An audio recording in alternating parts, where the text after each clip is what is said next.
आज Doubtnut app download करें। Doubtnut पर अपने सभी गणित, रसायन विज्ञान, भौतिक विज्ञान और जीव विज्ञान के डाउट्स का करो सफाया। बस प्रश्न की फोटो खींचो, एक ही प्रश्न को क्रॉप करो और तुरंत वीडियो सोल्यूशन पाओ। अभी डाउनलोड करें। जैसा कि प्रश्न में दिया गया है, प्रश्न में कहा है कि निम्नलिखित चार लवणों के रंगहीन विलयनों को चार भिन्न भिन्न परख नलियों में पृथक रखा जाता है और प्रत्येक में कॉपर की पट्टी डुबाई जाती है, तो कौन सा विलयन नीला हो जाएगा। प्रश्न में चार विकल्प दिए गए, इनमें से कोई एक विकल्प सही है। और विकल्पों में हमें हमें बोला है कि जो चार लवण है इनको इनको परख नलियों में डाला जाता है। और परख नली में क्या डाला जाता है, कॉपर भी डाला जाता है। तो क्या होगा जब परख नली में इनको डाला जाएगा, जैसे KNO3 को हमने परख नली में डाला और साथ में कॉपर डाला, तो क्या होगा, इनकी अभिक्रिया होगी। तो आइए लिख लेते हैं, सबकी अभिक्रिया किसके साथ होगी, कॉपर के साथ। तो आइए लिख लेते हैं। सबसे पहले उत्पाद क्या बनेगा वह हम बाद में देखेंगे, पहले लिख लेते हैं यह कि सबको जब परख नली में डालेंगे और इनके साथ कॉपर डाल दिया जाएगा तो क्या होगा, अभिक्रिया होगी। अब क्या होगा, उत्पाद बनेगा। उत्पाद क्या बनेगा, अब हमें ये देखना है।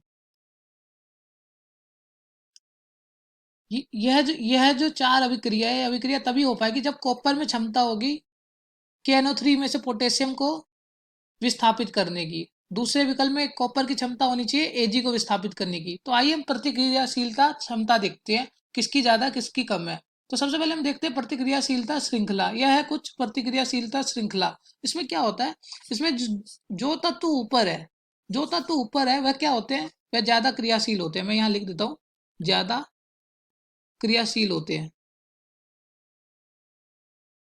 और जो तत्व नीचे हैं वो क्या होते हैं, वह होते हैं कम क्रियाशील। मैंने लिख दिया है। और हमें प्रश्न में क्या क्या दिया गया, प्रश्न में हमें के दिया है, KNO3 दिया है, AgNO3 भी दिया है प्रश्न में, ZnNO3 का होल ट्वाइस भी दिया है हमें प्रश्न में, और ZnSO4 दिया है।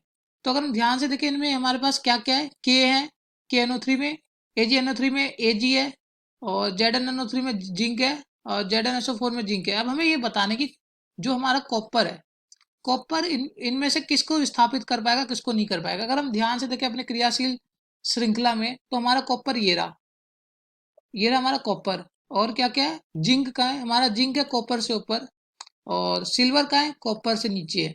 तो जिंक हमारा ऊपर है सबसे, फिर उसके बाद आता है कॉपर, और सबसे अंत में आता है सिल्वर।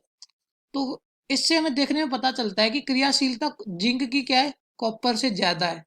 अब पोटेशियम देखे कहाँ है, पोटेशियम तो सबसे ऊपर है क्रियाशीलता श्रृंखला में, तो पोटेशियम सबसे ऊपर आ जाएगा। तो जो क्रम होगा, सबसे ज्यादा क्रियाशील होगा पोटेशियम, फिर जिंक, फिर कॉपर और फिर सिल्वर। तो इससे हमें देखने से पता चल जाता है कि कॉपर जो है बस सिल्वर को विस्थापित कर पाएगा, जिंक और पोटेशियम को नहीं कर पाएगा। क्यों, क्योंकि क्रियाशीलता श्रृंखला में पोटेशियम और जिंक के नीचे आता है कॉपर।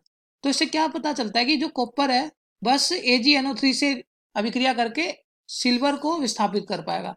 तो आइए प्रश्न की तरफ चलते हैं। हमें तो पता चल गया कॉपर बस AgNO3 से अभिक्रिया कर पाएगा, बाकी किसी से भी अभिक्रिया नहीं कर पाएगा। और अभिक्रिया करके AgNO3 से अभिक्रिया करके क्या करेगा, कॉपर बनाएगा CuNO3 का होल ट्वाइस और साथ में Ag। और आइए इस अभिक्रिया को बैलेंस कर लेते हैं, 2AgNO3 और 2Ag। और जो ये CuNO3 का होल ट्वाइस जो उत्पाद बनेंगे वह क्या होंगे, नीले रंग के, जो प्रश्न में दिए गए थे। तो इससे क्या हमारा पता चलता है कि हमारा जो दूसरा विकल्प है, दूसरा विकल्प क्या है, सही है।